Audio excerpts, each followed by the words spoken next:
आपके सवालों का स्वागत है। अगर सवाल इससे जुड़े हुए हों तो बहुत अनुग्रहित रहूंगी। क्या क्लैरिफाई करेंगी क्या कि जो मुस्लिम लीग की बात प्रधानमंत्री कर रहे हैं या जिस मुस्लिम लीग की बात आपने अभी की 1940 में, वो मुस्लिम लीग जिन्ना की थी, और जिस मुस्लिम लीग से आपका गठबंधन है केरल में वो इंडियन यूनियन मुस्लिम लीग है। मैं सवाल का जवाब दूंगी, लेकिन मैं पहले प्राइम मिनिस्टर के स्टेटमेंट की बात करूंगी। और प्राइम मिनिस्टर का स्टेटमेंट इतना घटिया और इतना शर्मनाक है कि उनको थोड़ा आत्मचिंतन करना चाहिए।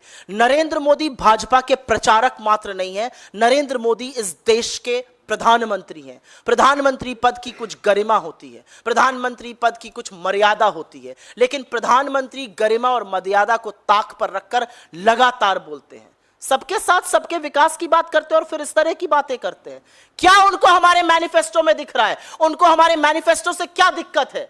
क्या गरीबों की, आदिवासियों की, युवाओं की, महिलाओं की, किसानों के हक की बात करना गलत है? और अगर गलत है तो यह गलती हम बार बार करेंगे। बताएं कहां किसकी छाप दिख रही है? क्या मोदी जी ने हमारे मैनिफेस्टो का एक पेज भी पढ़ा है?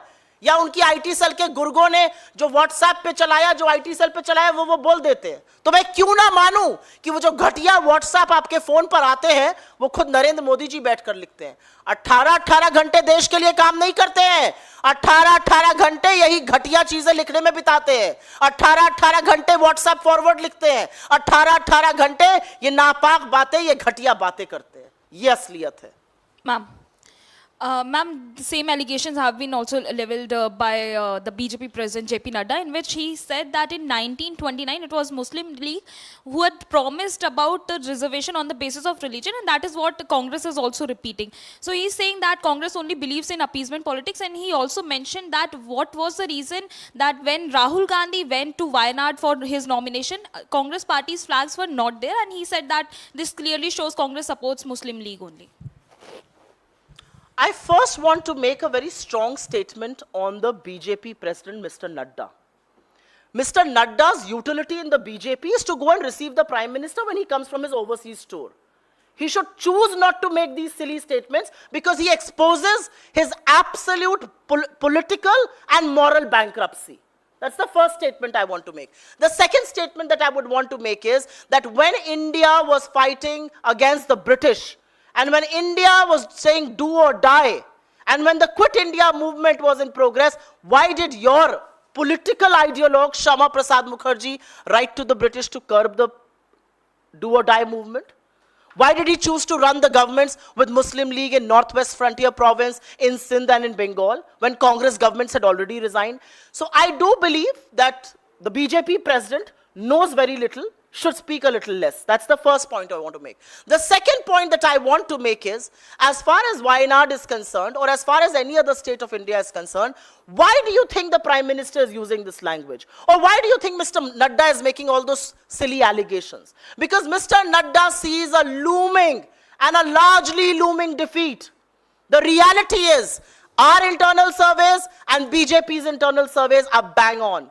180 is what they are at, and that tally is dwindling. And anything else that they are saying is basically distracting from the issues that really matter. I challenge Mr. Nadda to go on any stage, his party stage, a rally, a political fora, a channel like yours. Get your editor to interview Mr. Nadda and ask him to speak for 2 minutes on unemployment. Ask him to speak for 2 minutes on price rise. Ask him to speak for 2 minutes on crime against women. Ask him to speak for 2 minutes as far as the farmer's plight is concerned. I bet my bottom dollar on it, he will not be able to say a word.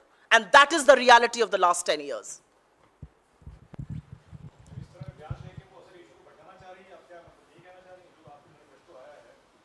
मैंने अपने शुरुआत में ये कह दिया था।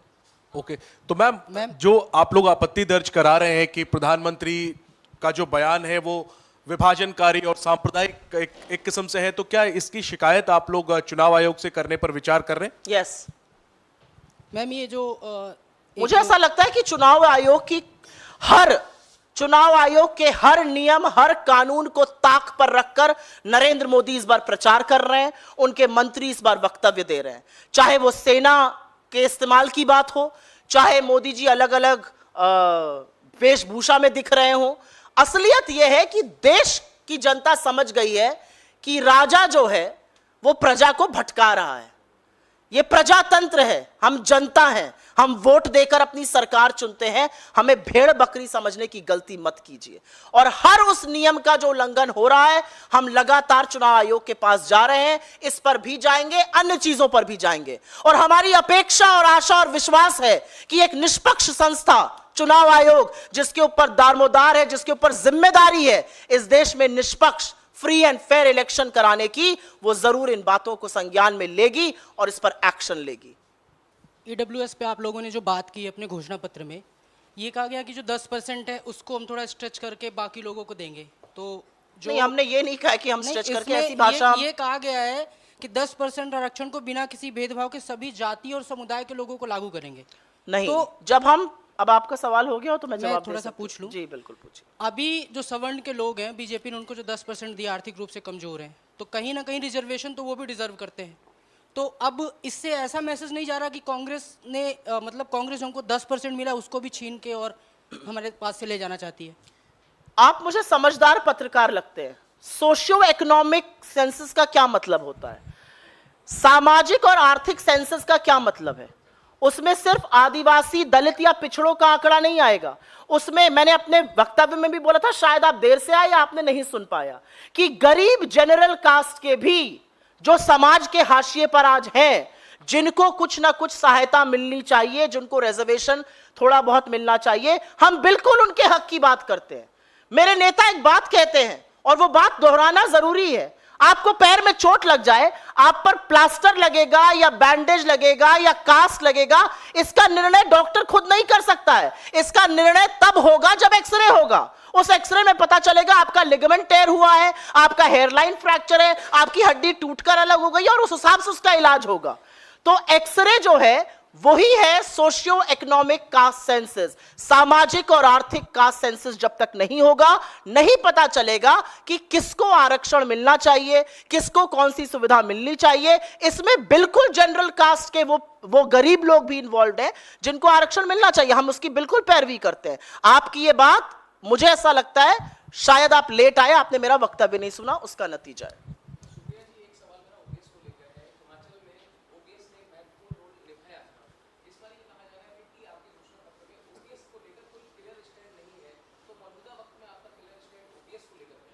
आपका ये सवाल जिस दिन हमारा घोषणा पत्र जारी हुआ था, उस दिन घोषणा पत्र के जो चीफ आर्किटेक्ट हैं श्री चिदम्बरम जी से भी पूछा गया था और मुझे लगता है उन्होंने इसका बिल्कुल स्पष्ट जवाब दिया था। और उस जवाब में उन्होंने जो कहा था वो मैं दोहरा देती हूँ। उन्होंने कहा था, और ये बिल्कुल सच बात है, कि हिमाचल में, राजस्थान में और छत्तीसगढ़ में हमने ओल्ड पेंशन स्कीम लागू करी। देश इसके पक्ष में है और हम इसको आगे भी लागू करने के पक्ष में हैं। लेकिन सरकार ने समय रहते हुए इससे एक सीख ली। उन्होंने एक कमेटी का गठन किया जो ओपीएस और एनपीएस के प्रोज एंड कॉन्स को देखकर एक सॉल्यूशन निकाल रही है। तो जब सॉल्यूशन आ रहा है तो हम उसके बारे में मुझे ऐसा लगता है कि हमारे काम से वो सॉल्यूशन आ रहा है, तो सॉल्यूशन का इंतजार करते हैं, इसलिए हमने इस पर टिप्पणी नहीं की। अभी दूसरा पूछ ले, फिर आपके पास। मैम, आपके पुराने सहयोगी हैं जो बीजेपी जा चुके हैं, अभी रुक जाइए, अगर इस पर किसी को सवाल है प्रधानमंत्री जी के घटिया बयान पे। मैनिफेस्टो को लेकर है। उन्होंने आज एक बयान जारी किया है। उन्होंने कहा है कि कांग्रेस पार्टी का जो मैनिफेस्टो है वो सिर्फ एक ही इंसान लिखता है और वो इंसान जो है वो आज तक सिर्फ एक पीए रह चुका है और वही इंसान जो है कांग्रेस का मैनिफेस्टो बनाता है। और कहीं ना कहीं तंज जो है वो कांग्रेस पार्टी पे और पी चिदम्बरम पे जो है किया गया है। उस पे आपका स्टेटमेंट क्या है, क्लैरिफिकेशन क्या है? पी चिदम्बरम किसके पीए रहे हैं मुझे तो नहीं पता।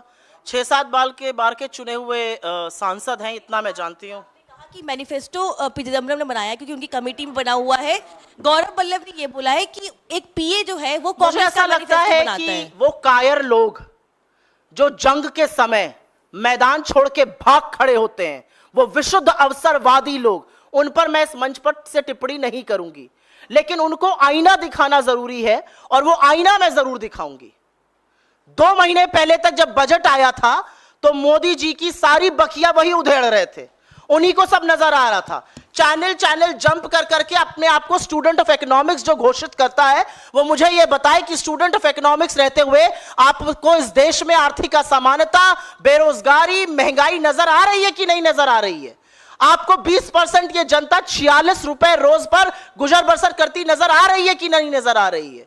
इस तरह की बेहूदी वाहियात टिप्पणी करना उनकी असलियत बयां करता है, हमारी नहीं। और असलियत यह है कि कांग्रेस ने इस देश के हाशिए पर रह रहे लोगों को हमेशा साथ दिया है।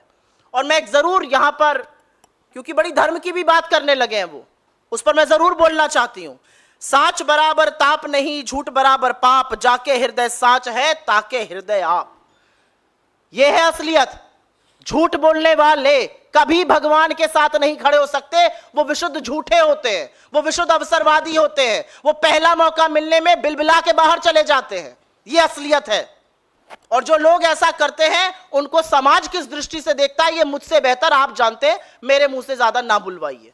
और असलियत एक ये है कि आज जो कहीं और जाकर कांग्रेस पार्टी को सनातन का पाठ पढ़ा रहे हैं, उन्हें मुझे सिर्फ दो टूक बात यह कहनी है, भगवान के लिए भगवान का नाम झूठ मत लो।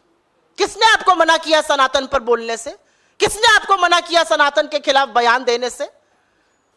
मैं पूछना चाहती हूं। मैं उत्तर प्रदेश कांग्रेस कमेटी के साथ, मैं सीडब्ल्यूसी की मेंबर हूं, मैं गई राम मंदिर, मुझे तो किसी ने कुछ नहीं कहा। और एक ये सच है, मैं यूजुअली पर्सनल बातें करती नहीं हूं, यह सच है कि भगवान शिव के बारे में जितना मैंने राहुल जी से सीखा है उतना किसी और से नहीं सीखा है। यह भी एक सच है कि उत्तर प्रदेश में चुनाव प्रचार करते हुए जब मैंने प्रियंका जी को निर्जल व्रत रखते हुए देखा और मैंने पूछा आप ये क्यों करती हैं, क्या है, उन्होंने बताया वो 8 साल की उम्र से नवरात्र का व्रत करती है। हमें चाहिए इंसर्ट सर्टिफिकेट सनातन पर। क्या है सनातन? सनातन यह है कि बिलबिला के भाग जाओ और फिर अनर्गल झूठ बोलने लगो। शर्म आनी चाहिए ऐसे लोगों को।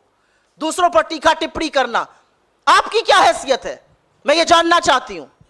आपको पार्टी ने 2-2 राज्यों से चुनाव लड़ाया, लाखों करोड़ों कार्यकर्ता होते हैं, एड़ियां घिसते रहते हैं, नहीं मिलता है टिकट। आपको 2-2 जगह से चुनाव लड़ाया और आप इस तरह की अनर्गल बातें करेंगे। As a student of economics थोड़ा आत्मचिंतन करिए और देखिए देश 10 साल में किस कगार पे पहुंच गया है, जो खुद आप भी कहते थे। मैं मणिपुर पे पूछ लूं? जी हाँ, पूछिए। मैं मणिपुर में पहले दूसरे चरण में जो है चुनाव है और वहाँ के अगर मतदाताओं से अगर बात करें, वहाँ कुछ लोगों ने, वहाँ के लोगों ने मीडिया से बात करते हुए कहा कि हमारे लिए चुनाव का कोई मतलब नहीं है, चुनाव का अधिकार जरूरी, लेकिन हमारे लिए पहले जीवन का अधिकार जरूरी है। आपने अपने सवाल का मुझे लगता है बहुत बड़ा खुद ही जवाब दे दिया। आज हमारे देश को नरेंद्र मोदी इस कगार पर ले आए हैं कि मणिपुर की एक लोकसभा सीट पर 2 दिन वोट पड़ेगा। कभी सुना है आपने आजाद भारत की इतिहास में ऐसा होते हुए? एक लोकसभा सीट पर 2 दिन वोट पड़ेगा, क्योंकि समुदायों को एक साथ आप खड़ा देख नहीं पाएंगे। आज मणिपुर इस कगार पर है कि तमाम जगह इंटरनेट सस्पेंडेड है। आज मणिपुर इस कगार पर है कि अभी भी सेना की और वहां की पुलिस में झड़प होती है। आज मणिपुर इस कगार पर है कि लोकतंत्र के इस महापर्व में मणिपुर के हमारे बहन और भाई कह रहे हैं इसका हमारे लिए क्या मतलब, हम जिंदगी नहीं जी पा रहे हैं, हमारा जीवित रहना दूभर है, हमारी जान पर बनाइए। और सिर्फ मणिपुर ही क्यों, लद्दाख देखिए ना आप, सारा लद्दाख सड़कों पर है। सारा लद्दाख तथ्य और साक्ष्य दिखाकर कह रहा है चीन हमारे घर में घुसा बैठा है। चरवाहे दिखा रहे हैं साक्ष्य और तथ्य, और मोदी जी के मुंह में दही जमी है, उस दही पर जीएसटी लगा है। मोदी जी के मंत्री कहते हैं चीन बड़ी इकोनॉमी है, हम छोटी इकोनॉमी है। मोदी जी के मंत्री कहते हैं क्या फर्क पड़ता है, चीन नाम बदल रहा है, मैं आपके घर का नाम बदल दूं तो आपका घर मेरा थोड़ी हो जाएगा। अरे प्रभु, यह देश की संप्रभुता की बात है, यह हमारी भूभागीय अखंडता की बात है, यह आपका घर और मेरे घर की बात नहीं है। शर्म आनी चाहिए इनके लोगों को। जी, एक संयोग ही है कि गांधी परिवार आजादी के बाद पहली बार जब वोट करने जाएगा तो कांग्रेस के सिंबल पर नहीं करेगा, उसको झाड़ू पर वोट करना पड़ेगा, और उधर केजरीवाल को कांग्रेस के सिंबल पर वोट करना पड़ेगा। तो क्या तकलीफ या कुछ? इंडिया ब्लॉक के सदस्य हैं तो तकलीफ क्यों होगी, साथ मिलकर चुनाव लड़ रहे हैं। Ma'am, your alliance partner Shiv Sena's Mumbai candidate Amol Kirtikar has been summoned by Enforcement Directorate even as campaign is underway. Are you surprised at all? He was earlier Are you accused- surprised that anybody who is going to contest an election will be summoned by the ED, the CBI or the income tax? I am waiting for the multiple raids that are about to happen on candidates across the political spectrum in the Indian opposition. I am absolutely certain that people will be raided, ED will come, CBI will come, income tax will come. They will waste our precious time to campaign, because that is, please understand, Mr. Modi alone is not the star campaigner of the BJP. The star campaigner of the BJP, more than Narendra Modi, are ED, CBI and income tax. And that is what you're seeing. Are you surprised at all? But this is exactly what people of this country understand, and this is exactly why they will be taught a lesson. ठीक है ma'am, एक सवाल है, प्रशांत अब हो किशोर गया। एक सवाल है मैम प्रशांत किशोर के इंटरव्यू से, उन्होंने एक तो मैं कांग्रेस कंसल्टेंट्स की बात पर जवाब नहीं देती हूँ, राजनीतिक लोगों पे बात करिए, कंसल्टेंट्स की बात पे क्या जवाब देना है? जी हाँ, आपके अलायंस पार्टनर संजय सिंह की तरफ से ये बयान आया, उन्होंने बोला है कि अलायंस का एक कॉमन मिनिमम प्रोग्राम होना चाहिए था, अलग से मैनिफेस्टो जारी करना सही नहीं है, क्योंकि लोगों में एक मैसेज देने की जरूरत है कि हम सब एक हैं। मुझे ऐसा लगता है कि हमारे सारे तमाम अलायंस पार्टनर्स इन्हीं समस्याओं पर बात कर रहे हैं, इन्हीं समाधानों की बात कर रहे हैं। उन्होंने किस कॉन्टेक्स्ट में कहा है मुझे नहीं पता, पर मुझे लगता है कि यही कॉमन मिनिमम प्रोग्राम का भी खाका है। बहुत धन्यवाद आप लोगों का।